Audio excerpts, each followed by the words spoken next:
నమస్తే రమగారు. నమస్తే జయ. రమగారు, ధనుర్మాసంలోకి అడుగు పెడుతున్నాము. ధనుర్మాసం అనగానే తిరుప్పావై గుర్తొస్తుందండి. కాకపోతే మనం ఎప్పుడు మాట్లాడుకుంటూ ఉంటాం. ప్రతి సంవత్సరం నేను మిమ్మల్ని తిరుప్పావై చెప్పండి రమగారు అని అడుగుతాను, కార్తీక పురాణం లాగా. జయ, అది అందరం చెప్పేది కాదు, అందరం మాట్లాడేది కాదు అని మీరు చెప్తారు. ప్లస్ ప్రతిరోజు ప్రతి ఇంట్లో కూడా మనం కార్తీక పురాణం విన్నంతగా కూడా కాస్త తక్కువే కదా రమగారు. కానీ ధనుర్మాసంలో ప్రత్యేకించి మనం చేయాల్సిన నియమాలు, పెట్టుకోవాల్సిన పూజా విధానం, ఇలాంటి వాటి గురించి ఒకసారి మాట్లాడుకుందామండి. మార్గశీర్ష మాసం సగమో పావో గడిచాక ధనుర్మాసం మొదలవుతుంది. సాధారణంగా మన నెలలు ఎట్లా నడుస్తాయి? చాంద్రమానంలో నడుస్తాయి. సంకల్పం చెప్పుకునేటప్పుడు కూడా చాంద్రమాన సంవత్సరాల పేర్లే చెప్పుకుంటాం. ఉగాది వస్తే చాంద్రమానంలో ఏడాదే మారుతుంది. చంద్రుడి నడకతోటి మన కథ నడుస్తూ ఉంటుంది.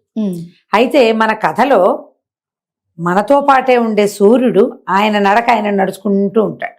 ఓకే. చంద్రుడు ఏ నక్షత్రంతో కూడి ఉంటాడో పౌర్ణమి నాడు ఆ నక్షత్రపు పేరుని ఆ మాసానికి ఇస్తారు. మృగశీర్ష నక్షత్రంతో కలిసి ఉంటాడు కాబట్టి ఇది మార్గశీర్షం మాసం అన్నమాట. ఇట్లా ప్రతి మాసానికి చంద్రుడు తార కలిసి ఉన్న దాన్ని బట్టి మాసాలకి పేర్లు వస్తాయి. చంద్రుడి నడక ఉంది, సూర్యుడి నడక కూడా ఉంది కదా. అవును. ఈ చంద్రుడి నడకతోటి మన మాసాలు, తిథులు, తిథివార నక్షత్ర గణనం మొత్తం చంద్రుడి వెనకాల పడితే మనం సూర్యుడి వెనకాల పడేది కూడా ఇంకొకటి ఉంది. అదేమిటి? ప్రయాణం.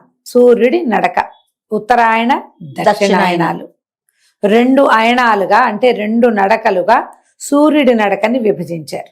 ఇది సంవత్సరంలో 6 నెలలు ఉత్తరాయణం, 6 నెలలు దక్షిణాయనంగా కనపడుతుంది. మరి ఇప్పుడు చంద్రుడు నడుస్తున్నాడు. సూర్యుడు ఎప్పుడు నడుస్తాడంటే అంటే చంద్రుడి నడక ఎట్లా ప్రారంభం అవుతుంది? అమావాస్య వెళ్ళగానే పౌర్ణమి మాసాలంటే మనవి శుక్లపక్షం మొదలై పాడ్యమి, విద్య, తదియ, సవితి, పంచమి, షష్ఠి, సప్తమి వరుసగా 14 రోజులు వెళ్ళాక పౌర్ణమి వచ్చి అక్కడి నుంచి 14 రోజులు మళ్ళీ కిందకి దిగి అమావాస్య వచ్చి ఇట్లా చంద్రుడి నెల నడుస్తూ ఉంటుంది. సూర్యుడి నెల ఎలా మారతాడు? ఆయన ఈ 12 నెలల్లోనూ 12 గ్రహాల్లోకి సంక్రమణం చెందుతాడు. ఓకే. సూర్యుడు గ్రహరాశిని ఈ గ్రహం నుంచి 2వ గ్రహంలోకి మారటాన్ని సంక్రమణము అంటారు. చంద్రుడిది మామూలు నడక. అవును అవును. సూర్యుడిది ప్రత్యేక నడక. ఈ ప్రత్యేక నడక వల్ల ఏమవుతుంది? ప్రతి మాసంలోనూ కొంత సమయం గడిచిపోయాక, చంద్రుడి నడక గడిచిపోయాక సూర్యుడి నడక గతి మార్చుకుంటూ వెళ్తాడు. మొత్తం 12 రాసులు, 12 రాసులు కదా మనకి, 12 నెలలు. ఇంగ్లీష్ పైన తెలుగు పైన 12గా మాసాలు. కొంచెం రోజులు హెచ్చు తగ్గు అవుతాయి. ఈ నెలలో ఏమవుతుంది? నెల మధ్యలోకి వచ్చేసరికల్లా అటు ఇటుగా సూర్యుడు ఏం చేస్తాడు? 2వ గ్రహ స్థితిలోకి, 2వ గ్రహంలోకి మారతాడు. మారేసరికల్లా దీన్ని సంక్రమణంగా చెప్తూ, ఈ సంక్రమణంలో కూడా కొన్ని ప్రత్యేక విధులు నిర్వహించేవాళ్ళు పూర్వకాలంలో.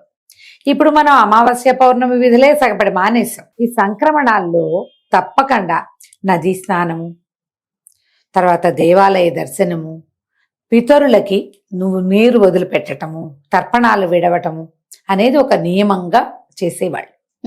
ఇప్పుడు కూడా కొందరు పెద్దలు, అంటే మంచి జ్ఞానవంతులైన వాళ్ళు, పురాతన సంప్రదాయాలు విడవకుండా ఉన్నవాళ్ళు సంక్రమణంలో తర్పణాలు విడుస్తారు, పితరులకి ఆహారము అని. అవన్నీ మానేసిన మనం ఏం చేస్తాం? సంవత్సరానికి ఒకసారి 2 సార్లు పెద్దల పేర్లు చెప్పుకుని చేసుకుంటాం. తద్దినాలు పెడతారు కదా తిథులు. తర్వాత ఏమో మహాలయ పక్షాల్లో కూడా కొంచెం నిర్వర్తిస్తాం, ఎంతో కొంత నెరవేరుస్తాం కదా. ఈ సంక్రమణం ప్రత్యేకం ఏంటంటే, ఈ సంక్రమణం చెందినప్పుడు కొన్ని ప్రత్యేక రాసుల్లో విశేషమైన నడక కనపడుతుంది. అది ఉత్తరాయణము, దక్షిణాయనము 2 అయనాలు ఉన్నాయి కదా. సూర్యుడు మకర రాశి సంక్రమణం జరిగినప్పుడు ఉత్తరాయణ పుణ్యకాలం మొదలవుతుంది. మకర సంక్రాంతిగా చెప్పుకుంటాం. అవును అవును. అక్కడి నుంచి 6 నెలల పాటు ఉత్తరాయణమే నడుస్తుంది. 6 నెలలు అయ్యాక ఇంచుమించు జ్యేష్ఠాషాఢాలలో మళ్ళీ మారతాడు. అప్పుడు దక్షిణాయనం వచ్చేస్తుంది. ఈ అయనము అంటే సూర్యుడు తూర్పు నుంచి మనకి పైకి వస్తాడు. తూర్పునే కదా ఉదయిస్తాడు. ఈ ఉదయించిన సూర్యుడు తూర్పు నుంచి పైకి వస్తూ ఉత్తరం వైపుకి వాలటం మొదలుపెట్టింది ఉత్తరాయణము, దక్షిణం వైపుకి వాలటం మొదలుపెట్టింది దక్షిణాయనము. సరాసరి సూటిగా తూర్పు నుంచి పడమని అట్లా టకీమని వచ్చాడు, వాలి నడుస్తాడు. ఈ వాలటం వల్ల ఋతువుల్లో తేడాలు వస్తాయి. ఓకే. వాతావరణంలో మార్పు వస్తుంది. ఈ తర్వాత ఈ ఉత్తరాయణం దక్షిణాయనంగా దీన్ని విభజించడం వల్ల ఉత్తరాయణం పుణ్యకాలంగాను దక్షిణాయనము ఉపాసనా కాలంగాను చెప్తారు. ఇది విశేషంగా కనపడుతుంది మనకి. అవును. ఇంచుమించు దక్షిణాయన కాలంలోనే విష్ణుమూర్తి యోగ నిద్రా పరవశుడుగా ఉంటాడు. మనం చెప్పుకుంటాం కదా చాతుర్మాస్యం అని. తర్వాత ఆయన నిద్ర లేచిన తర్వాత ఒక నెల కొంత సమయం గడిచిన తర్వాతే ఉత్తరాయణం మొదలెడుతుంది. ఈ ఉత్తరాయణం మహాపుణ్యకాలంగా చెప్పబడుతుంది. ఇది మకర సంక్రమణంతో ఉత్తరాయణం వస్తుందా. మకరానికి ముందున్నది ధనుర్రాశి. ఈ పుణ్యకాలానికి ముందున్నది ఎప్పుడు కూడా భోగిగా చెప్పబడుతుంది. ప్రత్యేకమైంది. మన పండగ ముందు రోజు భోగి అవును చెప్పుకుంటాం కదా. ఈ ఉత్తరాయణ పుణ్యకాలానికి ముందున్న నెల అయినటువంటి ఈ ధనుర్మాసము విశేషమైన పుణ్యకాలంగా చెప్పబడుతుంది. దీన్ని ఏం చేస్తారు, ధను సంక్రమణం చెందుతాడు, ధనురాశిలోకి ప్రవేశిస్తాడు. ఈ ధను సంక్రమణం చెందటాన్ని మన వాళ్ళు నెలగంటు పెట్టడం, నెలపట్టు పట్టడం అని చెప్తారు. అవును. ఈ రోజుల్లో సాధారణంగా ఏ పుణ్యకార్యాలు చెయ్యరు, కొత్త వస్తువులు కొనుక్కోటాలు అవి చెయ్యరు, పెళ్లిళ్ళు వ్యవహారాలు పెళ్లి మాటలు శుభకార్యాలు ఏవి ఉండవు. చిన్న చిన్నగా పెళ్లి మాటలు పెళ్లి చూపులు లాంటివి కూడా చేయరు. నెలగంటు పెట్టాక కొత్త వస్తువులు కొనుక్కోవటం కొత్త కార్లు కొనుక్కోవటం కూడా చేయరు. ఉత్తరాయణానికి పీడకాలంగా చెప్పబడుతుంది ధను సంక్రమణం.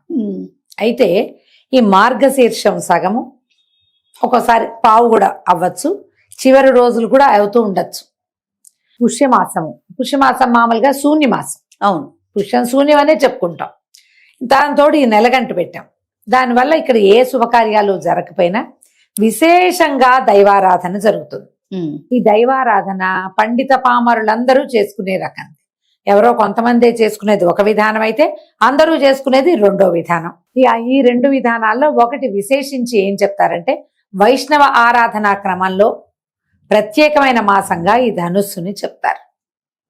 మార్గళి అంటారు. ఈ మార్గళిలో ఏంటంటే విష్ణుమూర్తిని నిద్రలేపటం, తర్వాత ఆయన్ని పెండ్లి కుమారుణ్ణి చేయటం. ఈ నెల రోజులు స్వామిని మేల్కొల్పు చేస్తూ ఉండటమే ఇక్కడ విశేషంగా కనపడుతుంది. మంచి చలికాలం, ప్రపంచమంతా మంచు దుప్పటి కప్పుకుని ఉంటుంది. ఆ దుప్పటి తెరిచి విష్ణువుని నిద్రలేపుతారు. ఆ నిద్రలేపే పూజా విధానమే ఇన్ని రోజులు కనపడుతుంది. ఈ పూజా విధానం తొలుత ఎవరు చేశారంటే గోదాదేవి చేసిందని చెప్తారు. ఆమె 30 రోజులు రోజుకొక్క పాట పాడి విష్ణుమూర్తిని ఆయన రంగనాథుడిని నిద్రలేపి చివరి రోజున ఆయన్ని వివాహం చేసుకుని ఆయనలోనే ఐక్యమైపోయింది. ఈ 30 రోజులు ప్రత్యేకంగా వైష్ణవులు తిరువారాధన క్రమంలో ఈ మార్గళి అమ్మవారు చెప్పినటువంటి గోదాదేవి చెప్పినటువంటి 30 పాసురాలని రోజుకొక్కొక్క పాసురం చొప్పున పాడుకుంటూ ఆమెను తలుచుకుని ఆమె ఆచరించిన తెల్లవారుజామున పూజా విధానాన్ని చేసుకుంటారు. విష్ణు ఆలయాలన్నీ హడావిడిగా హైరానగా ఉంటాయి. ఇప్పుడు మనం ఏం చేయాలి, వాళ్ళకి వచ్చు ఈ ద్రవిడ భాషలో ఉన్నటువంటి పాసురాలు తిరుప్పావైని చదువుకుంటారు. పావై అంటే పాట, తిరుప్పావై అంటే శ్రీగీతం, పవిత్రమైన పాట. మనకి రాదు, మనం ఏం చేయాలి, తెల్లవారుజామునే లేచి వాకెళ్ళి ఊడ్చుకుని చక్కగా పేడకళ్ళాపు చేసి మంచి ఆవు పేడ ప్రశస్తమైనది తెచ్చుకుని దాంట్లో చేతులు పెట్టి దాన్ని కలిపి చక్కగా గొబ్బిళ్ళు చేసి దాని మీద ముగ్గేసి పసుపు బొట్టు పెట్టి ఒక గుమ్మడి పువ్వో గేదెంగి పువ్వో ఏదో ఒక పువ్వు పెట్టి వాకిళ్లలో ముగ్గు వేసి ముగ్గులో గొబ్బెమ్మల్ని అలంకరించాలి. అందరూ చేసుకోవచ్చు, తెలుగు వాళ్ళంతా. మా ఇంట్లో లేదండి మేము చేసుకోవచ్చా, మీ ఇంట్లో ఉన్నా ఉండకపోయినా చేసుకోవటమే. ఇప్పుడు మా ఇంట్లో లేదు మేము చేసుకోవచ్చా అనేది తిరుప్పావై. మీకు రాదు, ఇంట్లో లేకపోవటమే కాదు మనకి రాదు కూడా. కానీ అందరూ ఆచరించదగినది ఏంటంటే ఈ వాకిళ్ళు శుభ్రం చేసుకోవటం, తెల్లవారుజామునే పాచిమొహాలతోటే స్నానం చేయక్కర్లా, నిద్ర లేవటం, బయట చేసుకోవటం, ముగ్గేసుకోవటం, చక్కగా గొబ్బెమ్మలు చేసి పెట్టడం. ఈ గొబ్బెమ్మలు అంటే గోపెమ్మలు. విష్ణువారాధనలో దాని ఏది అడ్డం లేదు. ఆఖరికి ఈ గొబ్బి కూడా విష్ణువారాధనే. గోపేడతో చేసిన గొబ్బెమ్మ కూడా విష్ణువారాధన. అంతే. ఇక చక్కగా ఇది చేసుకుంటాం. చుట్టుపక్కల ఎక్కడైనా దేవాలయాలంటే విష్ణువాలయాలకు వెళ్ళడం, ప్రసాదం తెచ్చుకోవడం. పొద్దున్నే ధనుర్మాసంలో రకరకాల ప్రసాదాలు చేస్తారు. సాయంకాలం ఏదో చదువుకుంటాం.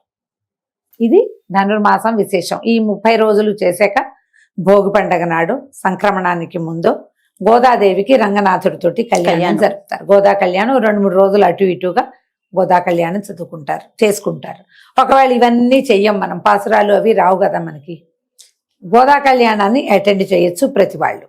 ఓకే. ఈ 30 రోజులు వాకిట్టు ముగ్గేసుకుని దీపం ఇది పెట్టుకోవడం, గొబ్బిళ్ళు పెట్టుకోవడం, తర్వాత మామూలు మన జీవన విధానం ఎలా ఉందో అలా వెళ్ళిపోవచ్చు. ఈ రోజుల్లో చేసే దానం చాలా విశేషమైంది. ధాన్యం, ఆహార పదార్థాలు, ప్రధానంగా వండిన పదార్థం కంటే వండుకోవలసిన పదార్థం దానం చేయటం ఎక్కువ విశేషం. ఒకటి వెచ్చటి బట్టలు దానం చేయటం, రెండోది. ఈ 2 ముఖ్యమైన దానాలుగా చెప్పబడతాయి. ఎవరికి ఏ అవకాశం ఉంటే అది చేసుకుని దాన్నే భగవత్ సేవగా భావించి చేసుకోవటమే. కుదిరితే దేవాలయ దర్శనం. అయితే ఈ 30 రోజులు అయ్యేసరికల్లా మనకి సంక్రాంతి పండుగ వచ్చేస్తుంది. అవునండి. అది చూడు, ఎప్పుడు ధను సంక్రమణ ఎప్పుడు వస్తుంది? డిసెంబర్ 15-16 తారీఖుల్లోనే వస్తుంది. సంక్రాంతి పండగ 13, 14, 15 అంతే. ఎందుకు అట్లా వస్తుంది? మనకి చంద్రుడితోటి వచ్చే పండగల ముందుకి వెనక్కి అయిపోతాయి. అవును. ఇవి ఎట్లా వచ్చినాయి? ఇది సంక్రమణం వల్ల ఖచ్చితంగా నెల మధ్యలో అవుతుంది అది. అవును. కాబట్టి ఈ లెక్క ఇంతే.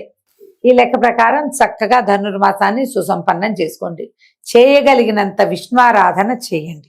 తప్పకుండా. నారాయణ సేవ కుదరకపోతే నరసేవ అయినా చెయ్యండి. అద్భుతమైన మాట ఇది.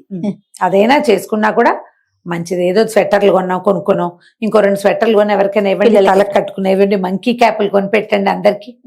ఏ సాక్సో మేజోళ్ళో సాక్సులు చేతులు వేసుకునేవో కొని పెట్టండి. దారిలో పిల్లలు కనపడతారు, పాపం స్వెటర్లు చలి కొనుక్తుంటారు, వాళ్ళకి ఏమైనా ఇవ్వండి. వేడి కలిగించే పదార్థాలు దానం చేయటం, నువ్వులు లాంటివి కూడా, అవన్నీ కూడా మంచిది. ఎవరికి ఏ అవకాశం ఉంటే అది చేసుకోవచ్చు. తప్పకుండా రమ్మగారు. నమస్తే. నమస్తే జయ.